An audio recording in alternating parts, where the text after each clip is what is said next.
around 9 at night. I've got my camera on,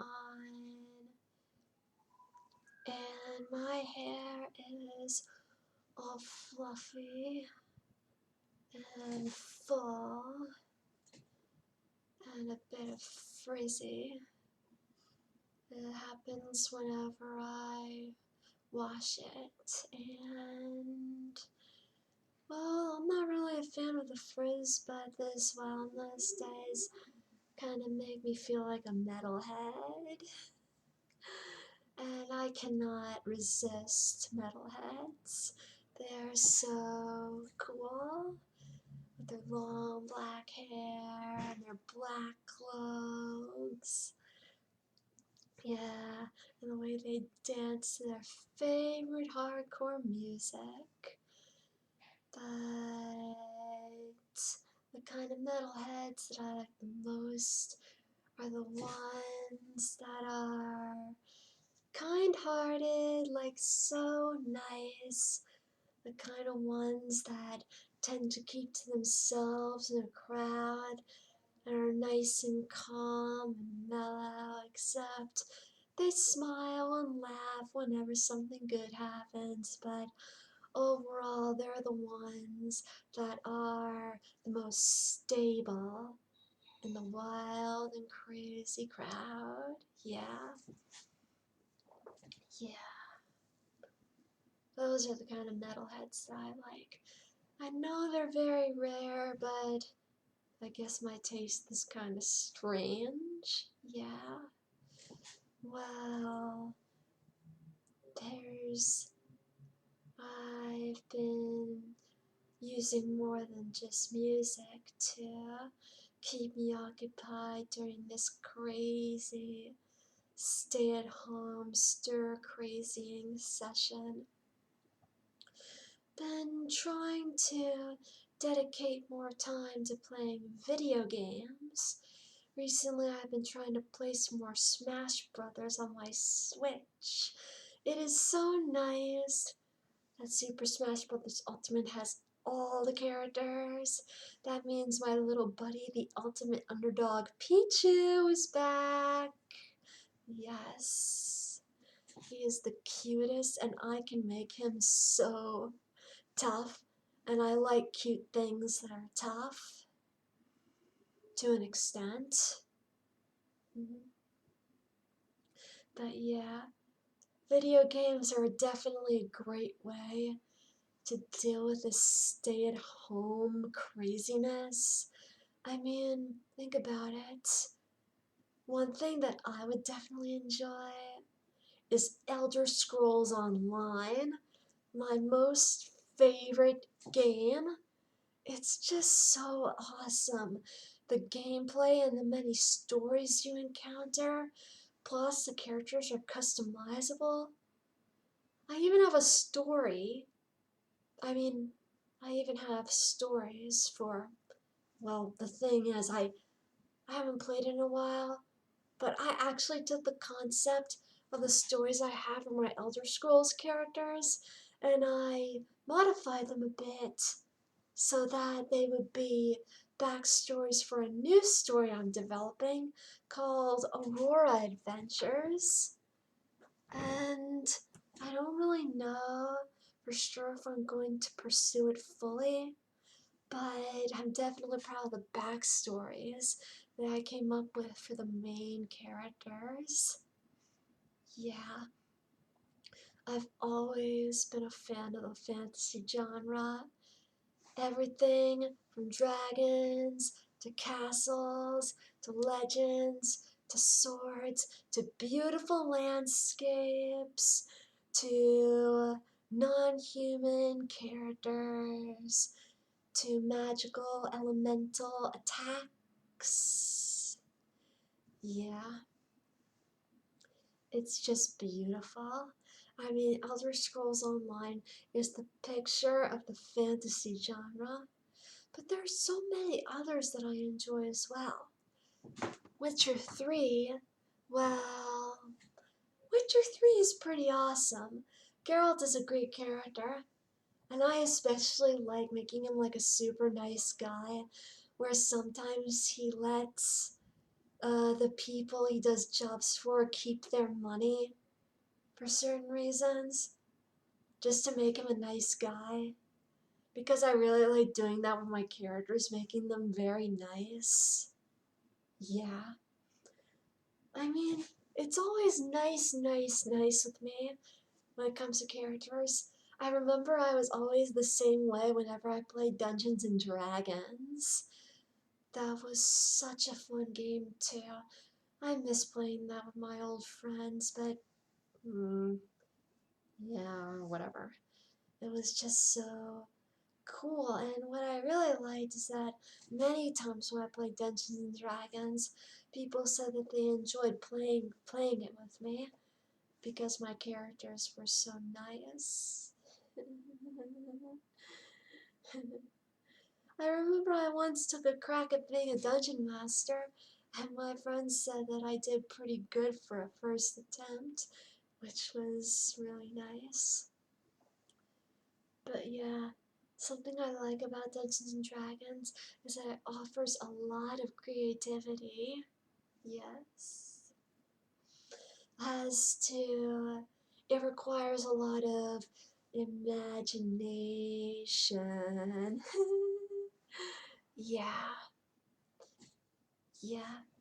But besides Witcher 3 and Elder Scrolls Online, one fantasy game franchise that I enjoy so much is the Spyro series. Now, in the past, I am a huge fan of the Legend of Spyro series. I mean, it's so amazing seeing that purple dragon go through such a serious and dark story. Like in the original Spyro games, when I first played Hero's Tale, that was the first Spyro game I ever had, Hero's Tale for the GameCube. It seemed to have such a kid-friendly DreamWorks vibe, but the Legend of Spyro series seemed to have more of a Lord of the Rings vibe to it. It was really cool that being a purple dragon was such a big deal, and it's even cooler that the Legend of Spyro series has developed such a following that DeviantArt is filled to the brim with fan art and fan comics of the series. They're so inspiring. I made a 3D model of one of my favorite characters from one of my favorite Legend of Spyro fan stories, Zira the Adalisk. She's awesome, and so is her creator, Seraphine. Fantastic. But yeah, but I also enjoy the Reignited trilogy. Not only does it have a very good story, but it has a very interesting world. It seems to me like it's a fantasy world with castles and beautiful natural landscapes and basic fantasy world stuff, things with even more of the rings, but also you have some mechanical elements to it. And you also see bits of modern technology. I mean, think about it.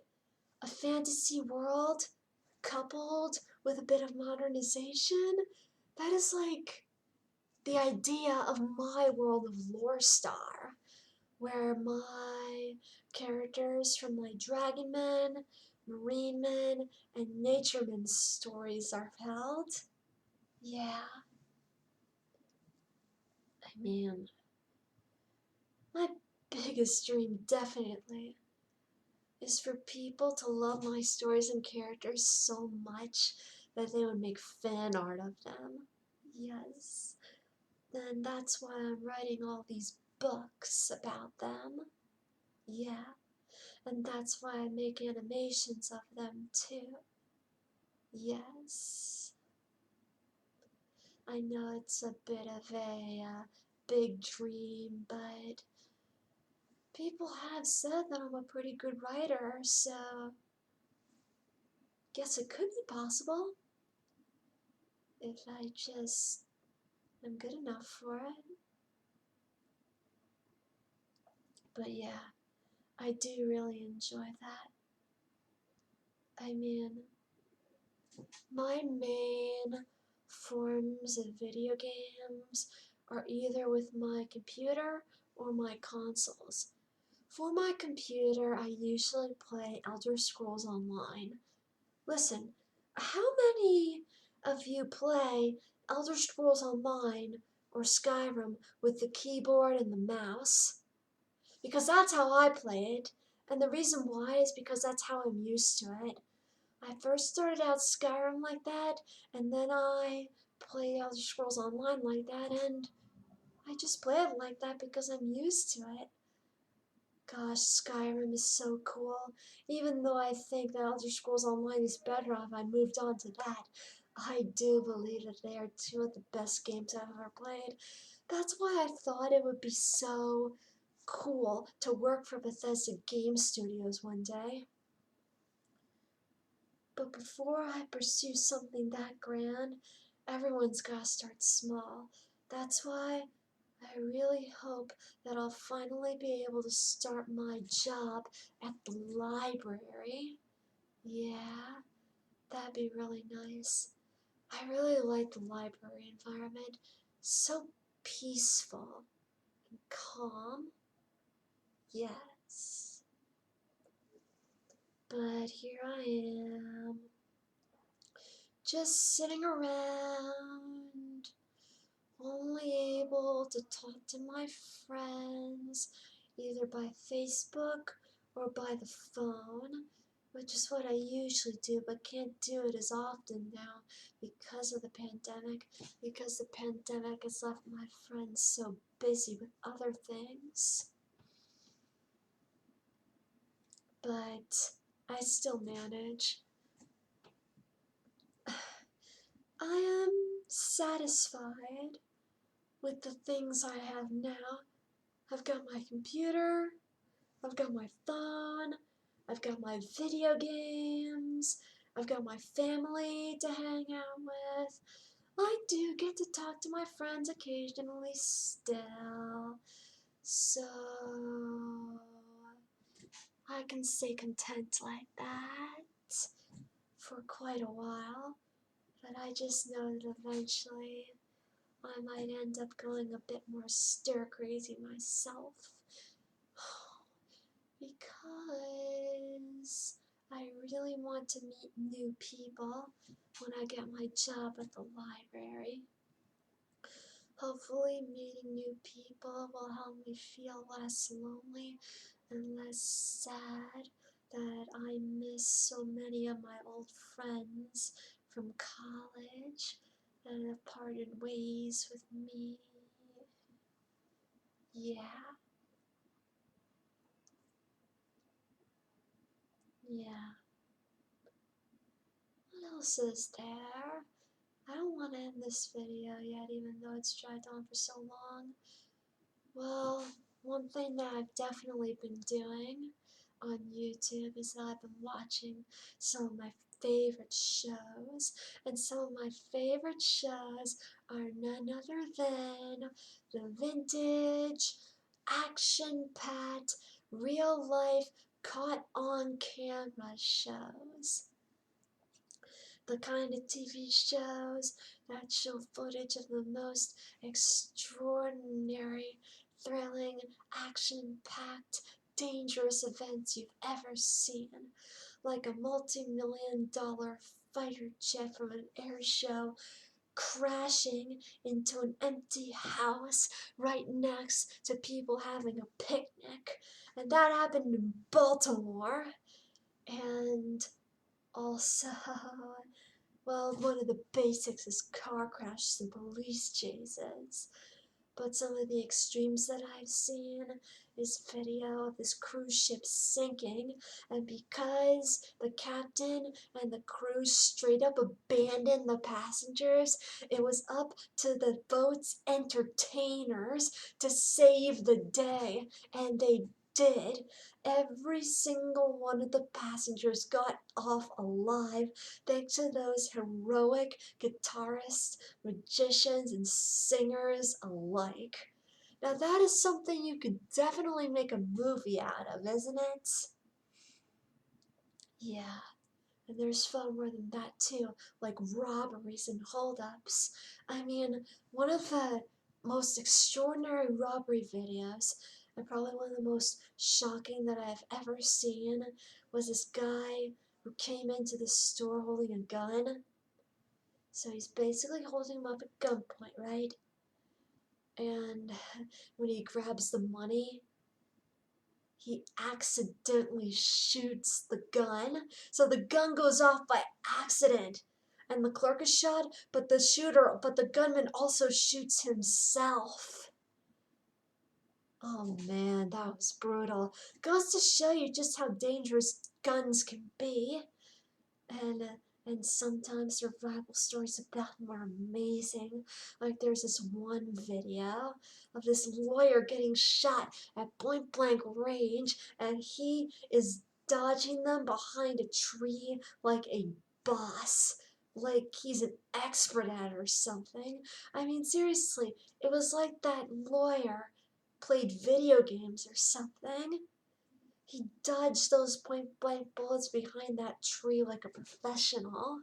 Yeah, I know some lawyers can be scumbags, but they don't deserve to be shot at point blank range. Yeah, maybe some humiliation would be deserved or something. But, well, let's face it, nobody in this world deserves to be tortured. Yeah, torture is inhumane. Nobody deserves that, ever. But back to the shows. Yeah, I see a lot of crazy things like that on TV. My favorite vintage, caught on camera TV shows. The sad thing is, it's the vintage shows like that that are the absolute best. Like World's Most Amazing Videos, Most Shocking, Most Daring, World's Wildest Police Videos. Yeah. Good stories of heroic and life and death scenarios are also cool too.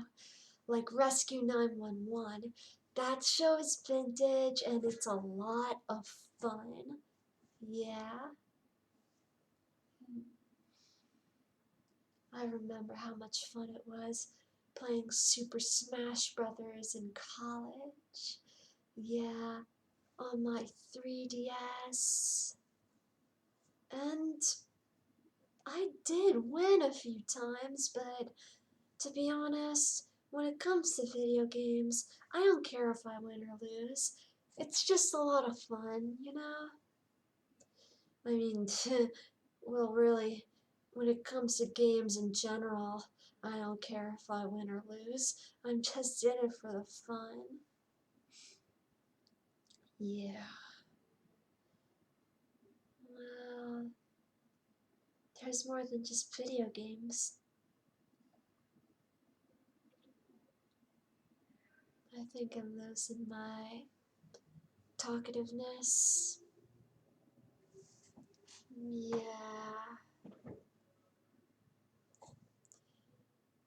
Oh, I guess this has dragged on enough. I guess I can end the video now. Thanks for listening, guys.